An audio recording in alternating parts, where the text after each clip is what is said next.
Selamat datang di kelas pertama dari Twin Academy. Hari ini kita mau bahas tentang laporan keuangan. Jadi laporan keuangan ini adalah produk atau ibaratnya kalau kita pabrik ya, kita produk dari seorang akuntan itu ya laporan keuangan. Nah, buat teman-teman harus banget memahami bahwa laporan keuangan ini adalah sumber informasi atau hal yang dibutuhkan oleh investor dari sebuah perusahaan, apalagi ketika perusahaan itu adalah perusahaan publik yang listed di bursa. Laporan keuangan harus menjadi instrumen bagi perusahaan, bagi investor untuk memahami perusahaan tersebut. Nah, secara sederhana, laporan keuangan ini kita bisa bagi menjadi 4 kategori.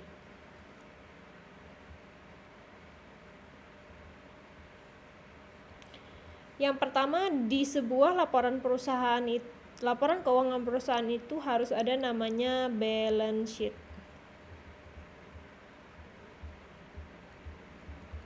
Atau yang sekarang lebih banyak disebut dengan financial position ya. Nah, teman-teman bayangkan bahwa sebuah balance sheet itu seperti foto dari seseorang gitu. Jadi mencerminkan keadaan perusahaan itu sekarang di satu titik tertentu gitu. Jadi financial position ini memberikan kita gambaran at certain point in time perusahaan itu keadaannya seperti apa gitu ya. Jadi balance sheet ini sederhana sekali, isinya hanya basic equation aja. Equation atau persamaan dari balance sheet ini adalah mencerminkan aset sama dengan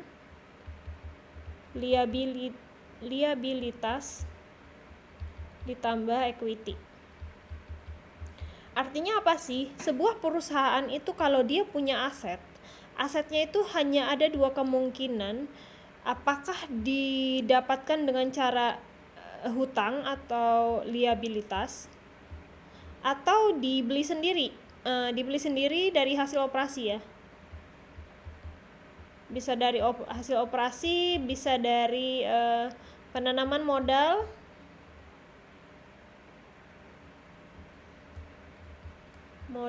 dari pemegang saham. Nah, sederhana sekali bahwa laporan financial position ini hanya berisi liabilitas dan equity. Nah, jadi namanya balance sheet itu dibawa terus dari awal perusahaan itu berdiri sampai laporan terakhir yang disajikan gitu. Ya. Yang kedua adalah yang kita sebut dengan namanya income statement. Nah, income statement ini kayak video teman-teman. Jadi selama 1 tahun atau selama periode tertentu, perusahaan itu mendapatkan pendapatan dari mana dan pengeluaran kemana gitu. Jadi selama periode tertentu yang disajikan, perusahaan menjelaskan kepada pemegang saham, ini loh kita dapat uangnya dari sini, kita keluarkan untuk ini, sisanya segini, sisa itu yang kita sebut dengan net profit. Nah, itu net profit itulah yang kemudian dibawa ke balance sheet, dibawa untuk tahun-tahun berikutnya gitu ya. Nah, ada istilah namanya cash is king gitu. Jadi muncul satu statement lagi yang sangat penting untuk di show di sebuah laporan keuangan gitu. Nah, buat teman-teman yang baru belajar akuntansi, di dalam income statement ini itu banyak sekali namanya accounting accrual. Jadi yang disajikan di laporan income statement itu belum sepenuhnya menjadi kas perusahaan karena bisa jadi bentuknya masih accrual.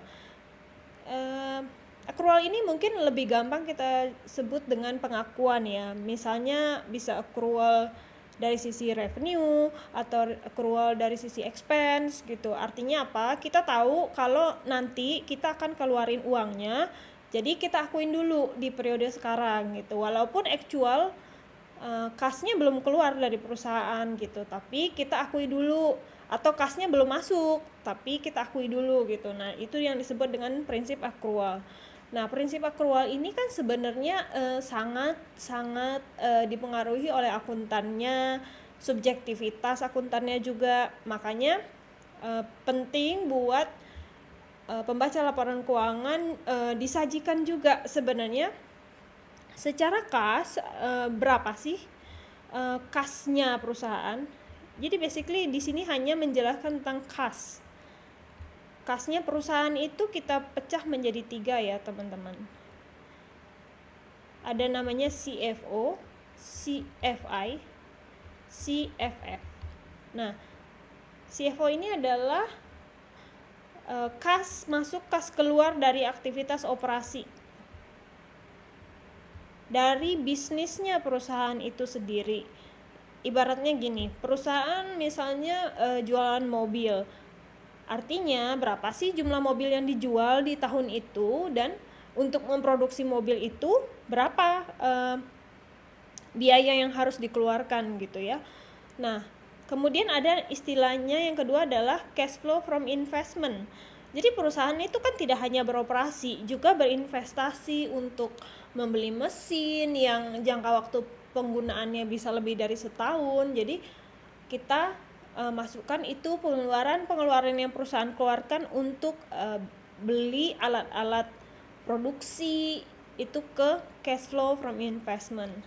Nah, ada istilahnya cash flow from financing.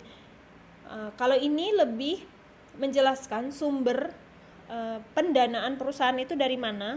Seperti kita jelaskan tadi ada 2 ya, bisa dari liabilitas atau equity.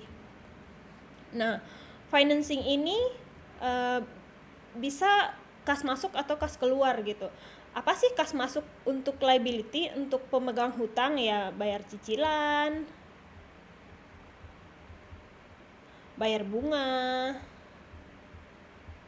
Apa sih kas masuk? Kas keluar untuk equity ya dividen, perusahaan bagi dividen gitu ya. Perusahaan bagi dividen atau perusahaan bayar cicilan utang, bayar bunga utang. Namun di accounting itu bayar bunga juga bisa sih dimasukkan ke klasifikasi operasi ini gitu. Jadi itu sangat tergantung dari kebijakan akuntannya sendiri. Nah, yang keempat, ada yang nggak kalah pentingnya dari laporan keuangan perusahaan itu, yaitu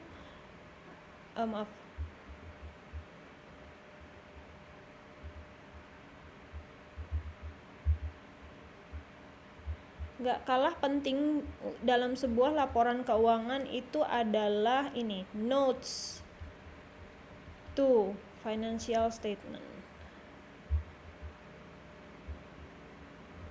Nah, teman-teman, di dalam notes inilah akuntan curhat istilahnya ya. Curhat akuntan. Mengenai apa curhatannya? Ia mengenai pengakuan-pengakuan yang mereka lakukan nih. Di sini mereka akan mencatat aset, liabilitas, ekuitas. Nah, accounting itu sangat ada standarnya gitu. Jadi di notes to financial statement ini si akuntan ini cerita, oke, saya punya aset saya isinya ini, misalnya aset lancar saya isinya kas, isinya persediaan. Kemudian saya mengakui persediaan dengan metode A, metode B. Nah, ini penting sekali buat investor baca, karena jika investor tidak memahami ini, itu akan sangat susah sekali mereka memahami bisnis perusahaan gitu ya. Oke, sekian dulu video kali ini. Kita belajar basic laporan keuangan perusahaan. Jadi teman-teman paham ya, kalau laporan keuangan itu ada 4, ada balance sheet atau financial position, ada income statement, ada cash flow statement, dan ada notes to financial statement. Sekian dulu, kita lanjut video berikutnya di lain kesempatan. Stay tune di Twin Academy. Terima kasih.